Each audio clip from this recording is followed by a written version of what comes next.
ओम नमो भगवते वासुदेवाय नमः। जय श्री कृष्णा। ओम नमः शिवाय। आप सभी पर शिव शिवा और लक्ष्मी नारायण का आशीर्वाद सदा सर्वदा बना रहे। आज मौनी अमावस्या है और आज के दिन महिलाएं अपने घर की सुख समृद्धि और उन्नति के लिए व्रत धारण करती है।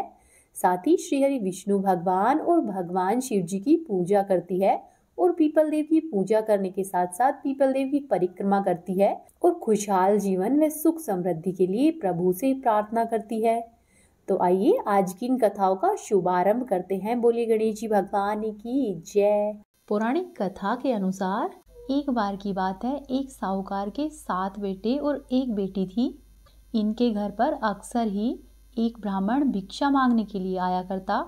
जब भी साहूकार की बेटी भिक्षा लेकर आती तो वह ब्राह्मण उसके हाथों से भिक्षा लेने से मना कर दिया करता और वह कहता कि तुम्हारे भाग्य में सौभाग्य नहीं वैधव्य लिखा है। यह सुनकर साहूकार की बेटी बहुत दुखी होती। ऐसा कई बार होता रहा। साहूकार की बेटी भिक्षा लेकर आती और साधु उसके हाथों से भिक्षा नहीं लेता। एक दिन साहूकार की बेटी ने अपनी माँ से सारी बातें बता दी कि किस तरह से एक ब्राह्मण भिक्षा मांगने आता है और मेरे हाथों से भिक्षा नहीं लेता है। साहूकार की पत्नी ने अपनी बेटी से कहा कि बेटी, अगली बार जब वह भिक्षुक आए तो तुम मुझे बताना। फिर कुछ दिनों के बाद ही वह भिक्षुक उनके द्वार पर आया। उस समय साहूकार की पत्नी दरवाजे के पीछे छुपकर उसकी सारी बातें सुनने लगी। वही हुआ जैसा कि हमेशा होता रहा। भिक्षुक ने उस लड़की के हाथों से भिक्षा लेने से मना कर दिया और कहा कि तुम्हारे भाग्य में सौभाग्य नहीं वैधव्य लिखा है। इन बातों को सुनकर साहूकार की पत्नी दरवाजे के ओट से बाहर आई और भिक्षुक से कहने लगी कि एक तो हम तुम्हें भिक्षा दे रहे हैं और ऊपर से आप हमें अशुभ बातें कह रहे हैं। ब्राह्मण ने कहा कि मैं जो कुछ कह रहा हूँ वह सच है। आपकी बेटी के भाग्य में ऐसा ही लिखा है। जब विवाह के समय आपकी बेटी के फेरे हो रहे होंगे उस समय एक सांप आएगा और इसके पति को काट लेगा, जिसके कारण से यह विधवा हो जाएगी। ब्राह्मण की सारी बातें सुनकर साहूकार की पत्नी अत्यधिक दुखी हुई, लेकिन वह फिर ब्राह्मण से बोली कि हे ब्राह्मण देव, अगर आपको ये पता है कि यह विधवा होगी तो आपको ये भी अवश्य ही पता होगा कि इसका वैधव्य दोष किस तरह से दूर होगा और इसके सुहाग की रक्षा कैसे होगी। साहूकार की पत्नी के ऐसा पूछने पर उस ब्राह्मण ने कहा कि यहाँ से कुछ दूरी पर एक गांव है, वहाँ पर एक सोना धोबिन रहती है। वह हर अमावस्या को व्रत रखती है, इसी वजह से उसका सुहाग अटल है। अगर वह यहाँ पर आकर अपना सुहाग आपकी बेटी को दे दे तो इसका वैधव्य दोष टल सकता है। ब्राह्मण की बात सुनकर साहूकार की पत्नी ने ब्राह्मण का धन्यवाद किया और वह सोना धोबिन की तलाश में अपने घर से निकल गई। एक दिन वह बहुत धूप की वजह से एक पीपल के पेड़ की छाया में बैठकर सुस्ता रही थी। तभी उसने देखा कि एक सांप आया और उस पीपल के पेड़ पर गरुड़ के बच्चे को खाने के लिए पेड़ के ऊपर चढ़ने लगा। साहूकार की पत्नी ने उस सांप को मार दिया और गरुड़ के बच्चों की रक्षा की। इतनी ही देर में गरुड़ भी वहां पर आ पहुंचा। उसने देखा कि यहाँ पर तो खून गिरा हुआ है। गरुड़ को लगा कि साहूकार की पत्नी ने उसके बच्चों को नुकसान पहुंचाया है, इसीलिए गरुड़ ने उस पर हमला किया। लेकिन साहूकार की पत्नी ने उसे रोका और कहा कि मैंने तो तुम्हारे बच्चों की सांप से रक्षा की है। गरुड़ ने जब सच जाना तो उसने कहा कि तुमने मेरे बच्चों की रक्षा की है, इसलिए ये बताओ कि अब मैं किस तरह से तुम्हारी मदद कर सकता हूँ। तब साहूकारनी ने गरुड़ पक्षी को बताया कि मैं सोना धोबिन की तलाश में निकली हूँ, अगर तुम मुझे उस तक पहुँचा दो तो तुम्हारा बहुत उपकार होगा। साहूकारनी को गरुड़ ने सोना धोबिन के गांव में अपने पंखों पर बिठाकर पहुँचा दिया। सोना धोबिन के 7 बेटे और बहुएं थी, लेकिन उसकी बहुओं में घर के काम को लेकर अक्सर कहासुनी होती रहती थी। साहूकारनी को एक उपाय सूझा और वह रात को जब सभी लोग सो जाते तब सोना धोबिन के घर में चुपचाप से चली जाती और घर का सारा काम करके सुबह होने से पहले ही वापस आ जाती। कई दिनों तक ऐसा ही चलता रहा तो एक दिन सोना धोबिन ने सोचा कि मेरे घर का सारा काम बिना किसी कलह के किस तरह से हो जाता है। मैं यह जरूर देख कर रहूंगी। ऐसा सोचकर सोना धोबिन एक दिन छुप कर बैठ गई। रात के समय जब साहूकार की पत्नी आई और वह सारे काम करने लगी, तब सोना धोबिन ने उसे देख लिया। फिर जब साहूकारनी काम करके जाने लगी तो सोना धोबिन ने उसे पकड़ लिया और पूछा कि तुम कौन हो और इस तरह से मेरे घर में काम करके क्यों चली जाती हो। तब साहूकारनी ने कहा कि मैं तुम्हें सब कुछ बता दूंगी, लेकिन पहले वचन दो कि सब कुछ जानने के बाद तुम मेरी मदद करोगी। सोना धोबिन ने साहूकारनी को वचन दे दिया। साहूकारनी ने सारी बातें सोना धोबिन को कह सुनाई और अपने साथ चलने के लिए कहा। सोना धोबिन साहूकारनी के साथ चल दी और अपनी बहुओं से कहा कि मेरे लौटने तक हो सकता है तुम्हारे ससुर जी की मृत्यु हो जाए, लेकिन इनके शरीर को तेल में डुबो कर रखना, अंतिम संस्कार मत करना। फिर सोना धोबिन साहूकारनी के साथ उसके घर पर आ गई और जब साहूकारनी की बेटी की शादी हो रही थी, तब फेरों के समय एक सांप लहलहाता हुआ चला आया। सोना धोबिन ने उस सांप के आगे दूध रखा और लावा रख दिया। जैसे ही वह दूध पीने लगा, सोना धोबिन ने उस सांप को मार दिया। इसके बाद सोना धोबिन ने कहा कि अब तक जो भी सोमवती अमावस्या के व्रत मैंने किए हैं, उन सब का पुण्य मैं इस साहूकारनी की बेटी को देती हूँ। इसके बाद साहूकारनी की बेटी का वैधव्य टल गया और वह सौभाग्यवती बन गई। इसके बाद सोना धोबिन अपने गांव की ओर लौटने लगी तो एक दिन रास्ते में सोमवती अमावस्या आ गई। धोबिन ने इस दिन व्रत रखा और पीपल की पूजा की, कथा का पाठ किया और इसी बीच में सोना धोबिन के पति की मृत्यु हो गई। जब वह वापस घर पर लौटी तो उसने रास्ते में किए गए सोमवती अमावस्या का पुण्य अपने पति को दे दिया। इस प्रकार से उसका मरा हुआ पति फिर से जीवित हो उठा। फिर लोगों ने जब सोना धोबिन से पूछा कि तुमने अपने मरे हुए पति को किस प्रकार से जीवित कर लिया, तब उसने बताया कि सोमवती अमावस्या व्रत के प्रभाव से ही मैंने अपने पति को जीवित किया है। सोना धोबिन के कहे अनुसार और बताए अनुसार ही गांव के सभी लोग उस दिन से सोमवती अमावस्या का व्रत करने लगे। हे अमावस्या माता, जैसे आप सोना धोबिन पर प्रसन्न रहती है, वैसी ही सभी पर रहना। इस कहानी को कहने वाली, सुनने वाली और होकारा भरने वाली सभी बहनों को अमर सुहाग देना और हमेशा ही घर परिवार की रक्षा करना। अब आप सुनिए अमावस्या की अगली कथा। प्राचीन समय में धर्मवर नाम का एक ब्राह्मण था। वह ब्राह्मण बहुत ही धार्मिक प्रवृत्ति का था। ऋषि और मुनियों का वह बहुत आदर करता था। एक बार उस ब्राह्मण ने किसी महात्मा के मुख से भगवान विष्णु की महिमा के बारे में सुना। जब ब्राह्मण ने सुना तो उसे पता चला कि भगवान विष्णु के नाम को जपने से ज्यादा पुण्य किसी भी कार्य में नहीं है। धर्मवर ने इस बात को आत्मसात कर लिया और इस तरह से उसका मन सांसारिक जीवन से भी दूर हो गया। वह केवल श्रीहरि के चरणों में ही लीन रहता और भक्ति करता। इसी तरह से वह जगह जगह पर जाता, साधु संतों से मिलता और घूमता रहता। वह दिन भर श्रीहरि के नाम का जाप करता। एक दिन भ्रमण करते करते धर्मवर ब्राह्मण पितृलोक में पहुंच गया। वहां पर उस ब्राह्मण ने अपने पितरों को बहुत अधिक कष्ट में देखा। उन्हें कष्ट में देखकर उसका कारण पूछा तो पितरों ने उस ब्राह्मण को बताया कि हमारी हालत के जिम्मेदार तुम हो। तुम्हारे संन्यास लेने के कारण ही अब कोई भी हमारे पिंडदान करने वाला शेष नहीं है। धर्मवर्ण को इस बात के लिए बहुत अधिक दुख हुआ। तब उसके पितरों ने कहा कि तुम ऐसा करो, वापस जाकर गृहस्थ जीवन की शुरुआत करो, संतान उत्पन्न करो और वैशाख अमावस्या के दिन विधि विधान से पिंडदान करना। यदि तुम ऐसा करोगे तभी हमें सभी प्रकार के कष्टों से छुटकारा मिलेगा। पंडित धर्मवर्ण ने अपने पितरों को वचन दिया और वहां से वह वापस आ गया। इसके बाद धर्मवर्ण ने अपना सन्यासी जीवन छोड़ा और एक बार सांसारिक जीवन को फिर से अपना लिया। और जब फिर वैशाख अमावस्या आई तो उसने पूरे विधि विधान से अपने पितरों का पिंडदान किया, वह उनको मुक्ति दिलाई। इस प्रकार से धर्मवर्ण ने वैशाख अमावस्या के दिन अपने पितरों को मुक्ति दिलाई। एक बार प्रेम पूर्वक बोलिए श्री हरि विष्णु भगवान की जय। ओम नमः शिवाय। हर हर महादेव। आइए अब आप सुनिए अमावस्या की दूसरी कथा।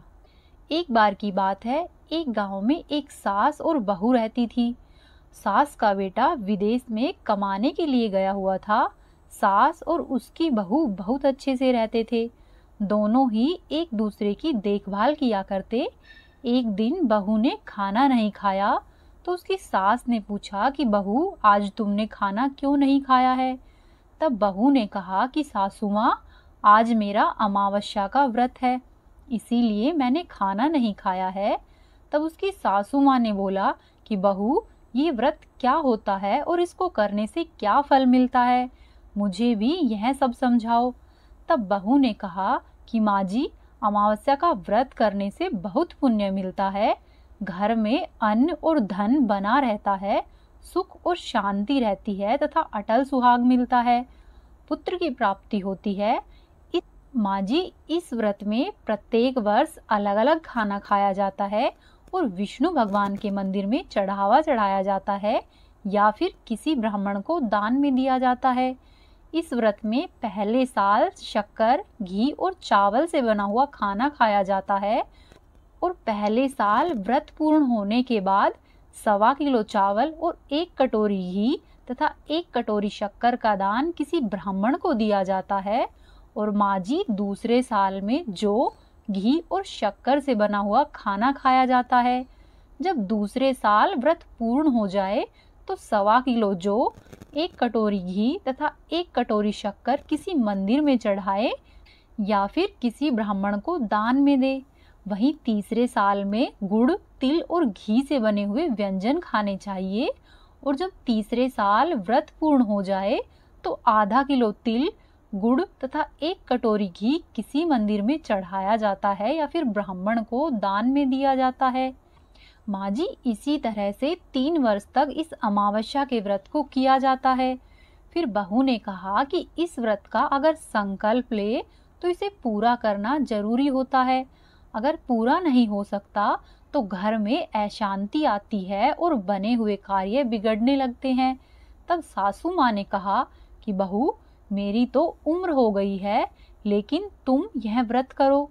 और बहू यह व्रत आरंभ करती है। लेकिन एक दिन बहू ने किसी और के कहने पर गेहूं की बनी हुई रोटियां खा ली। अमावस्या माता इस बात पर नाराज हो गई। जो सास और बहू बहुत ही प्यार से रहती थी, उन दोनों में झगड़े होने लगे। गांव के भी सभी लोग हैरान हो गए कि यह सब क्या हो रहा है। सास अपनी बहू से कहने लगी कि तुम जब से हमारे घर में आई हो, तब से हमारे घर की लक्ष्मी चली गई है। तुम हमारे घर के लिए शुभ नहीं हो। तब बहू ने कहा कि माँ जी, आपके घर की लक्ष्मी चली गई है तो मुझे बताओ, मैं लक्ष्मी को वापस लेकर आऊंगी। तब सासू माँ ने कहा कि लक्ष्मी तुमको समुद्र के बीच में भगवान विष्णु के पैर दबाते हुए मिलेगी। तब बहू ने इतना सुना और बहू यह कहकर चली कि माँ जी, अब जब तक मैं लक्ष्मी को लेकर नहीं आऊंगी, तब तक मैं इस घर में पैर नहीं रखूंगी। इतना कहकर बहू लक्ष्मी जी की खोज में निकल जाती है। जब बहू लक्ष्मी की खोज में निकलती है, तब वह रास्ते में चलती हुई जाती है तो रास्ते में सबसे पहले उसे एक गाय माता मिलती है।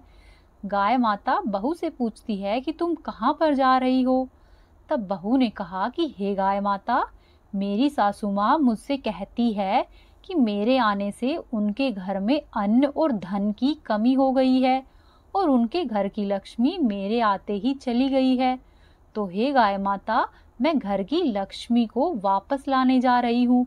तब गाय माता ने कहा कि हे बेटी, अगर तुम जा रही हो तो भगवान से मेरे बारे में भी पूछ लेना। तब बहू बोलती है कि ठीक है गाय माता, बताओ मैं आपके बारे में भगवान से क्या पूछूं। तब गाय माता बोलती है कि मेरा जब भी बछड़ा होता है वह मर जाता है, वह जिंदा नहीं रहता। तुम भगवान से पूछ लेना कि मेरे साथ ऐसा क्यों हो रहा है, मैंने ऐसे कौन से कर्म किए हैं। तब बहू बोली कि ठीक है गाय माता, मैं आपके बारे में भगवान से जरूर पूछूंगी। यह कहकर बहू वहां से आगे बढ़ जाती है। जब बहू आगे जाती है तो उसे रास्ते में एक घोड़ी मिलती है जिसके गले में घंटी बंधी हुई होती है। घोड़ी ने कहा कि बेटी, तुम मेरे दुख का निवारण भी भगवान से पूछ लेना। तब बहू ने कहा कि जरूर पूछ लूंगी। ऐसा कहकर बहू आगे बढ़ती है और आगे जाते ही बहू को एक अंधा और बहरा बुजुर्ग मिलता है। वह भी बहू से अपनी समस्या भगवान से पूछने के लिए कहता है। तब बहू उसकी समस्या भी भगवान से पूछने का कहकर आगे बढ़ती है। आगे जाते ही बहू को एक बूढ़ी औरत मिलती है जो हाथ और पैर से अपाहिज होती है। वह भी बहू से अपनी समस्या भगवान से पूछने के लिए कहती है। तब बहू उसकी समस्या को भी भगवान से पूछने के लिए तैयार हो जाती है और फिर वह आगे बढ़ती है। आगे जाते ही बहू थक जाती है और एक आम के पेड़ के नीचे बैठ जाती है। तब आम का पेड़ खुश होकर बहू से पूछता है कि बेटी, तुम कहाँ से आई हो और कहाँ पर जा रही हो? तो बहू बताती है कि मैं माँ लक्ष्मी को लेने जा रही हूँ। तब पेड़ भी अपनी समस्या भगवान से पूछने के लिए कहता है कि मेरे पेड़ पर लगे हुए आम खट्टे ही होते हैं, इस बारे में भगवान से जरूर पूछना।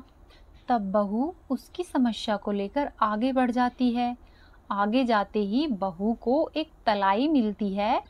वह भी बहू को बताती है कि तुम भगवान से पूछना कि मेरे तलाई का पानी इतना मैला क्यों है, कोई भी इस पानी को नहीं पीता है। तब बहू कहती है कि ठीक है, मैं जरूर पूछ लूंगी, और ऐसा कहकर वह आगे बढ़ जाती है। बहू बहुत दिनों तक जंगल में चलती रहती है। चलते चलते वह बहुत थक जाती है। उसे भूख भी लग रही होती है, लेकिन खाने के लिए कुछ नहीं मिलता, जिसके कारण वह थक जाती है और जंगल में बेहोश हो जाती है। उसी समय भगवान विष्णु और माता लक्ष्मी वहां पर विचरण करते हुए आते हैं। तब माता लक्ष्मी विष्णु जी से कहती है कि हे नाथ, यह आपकी बहुत बड़ी भक्त है, आप इसके दुखों का निवारण करो। तब भगवान विष्णु कहते हैं कि इस संसार में बहुत से जीव दुखी हैं, सभी जीव अपने अपने कर्मों का फल भोग रहे हैं, मैं किस किस के दुखों का निवारण करूं? तब माता लक्ष्मी भगवान विष्णु जी से विनती करती है और कहती है कि वह भूखी प्यासी है, अगर यहाँ पर इसे ऐसे ही छोड़ दिया तो जंगली जानवर इसे अपना शिकार बना देंगे। माता लक्ष्मी की यह बात सुनकर भगवान विष्णु एक साधु का वेश धारण करते हैं और बहू के पास जाते हैं और उसे होश में लाते हैं। बहू के होश में आते ही साधु वेशधारी भगवान जी उससे पूछते हैं कि तुम यहाँ पर क्यों आई हो और कहाँ पर जा रही हो? तब बहू उन्हें पूरी बात बताती है। उसकी बात सुनकर भगवान विष्णु और माता लक्ष्मी उसे साक्षात दर्शन देते हैं। उनके साथ अमावस्या माता भी प्रकट होती है। तब बहू उनके चरणों में गिरकर वंदना करती है। अमावस्या माता बहू को कहती है कि बेटी, तूने मेरे व्रत को खंडित किया है, इसी की तुमको सजा मिली है, लेकिन अब मैं तुम्हें माफ करती हूँ। तुम घर पर जाओ, तुम्हारा घर अन्न और धन से सदा ही संपन्न रहेगा। तुम्हारा घर भी सुंदर महल में बदल जाएगा और तुम्हारी सभी मनोकामना पूर्ण होगी। यह सब होने के पश्चात बहू रास्ते में जो जो भी मिला था उन सभी के दुखों का निवारण करने के लिए भगवान से विनती करती है। तब भगवान विष्णु बोलते हैं कि गाय ने कभी भी अपना दूध किसी को भी नहीं पिलाया, इस वजह से उसके बछड़े जिंदा नहीं रहते हैं। तुम उसका दूध पी लेना, उसके बाद से उसके बछड़े जिंदा रहने लगेंगे। और वह घोड़ी पिछले जन्म में आटा पीसने वाली महिला थी, वह किसी को भी आटा नहीं पीसने देती थी, इसीलिए ही उसके गले में चक्की के पाट बंधे हुए हैं। तुम उसके पाट खोल देना, जिससे कि वह बिल्कुल ठीक हो जाएगी। और वह बुजुर्ग कभी भी भगवान के मंदिर में नहीं गया था और ना ही उसने कभी भी भगवान के भजन सुने थे।